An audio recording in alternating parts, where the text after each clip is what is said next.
ГСП онлайн. Городские новости сейчас.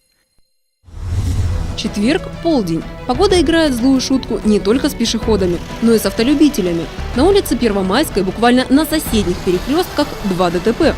Первое – на пересечении улиц Октябрьская и Первомайская. Столкнулись Volvo и ВАЗ-2115. Серьезных последствий удалось избежать. Однако потеряно время, а время имеет свою особую цену. Я считаю, что в такую погоду надо быть более бдительными на дороге, чтобы не ждать долго ГАИ, потому что это мешает нам делать свои дела.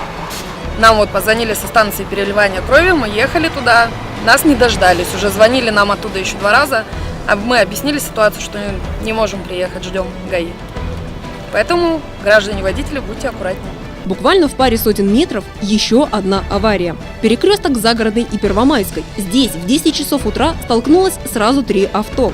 И опять сотрудников дорожной полиции приходится ждать очень долго. В итоге водители Kia Ceed, Hyundai Solaris и Hyundai Sonata смогли покинуть место происшествия только через 5 часов. Почему же уфтинцам приходится столько времени тратить на ожидание сотрудников дорожной полиции? С одной стороны, причина в том, что в городе по оформлению ДТП работает всего 2 экипажа. Но есть еще одно немаловажное обстоятельство. На оформление ДТП уходит, маленького ДТП, небольшого, не крупного ДТП, уходит как минимум от 40 до 50 минут.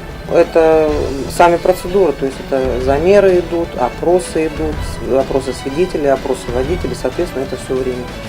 Вот. Соответственно, если вдруг еще и заподозрят инспектора ДПС, что от водителя есть запах алкоголя, соответственно, время еще увеличивается. Мы заканчиваем съемку в 15:10. С утра в Ухте успели оформить 8 ДТП.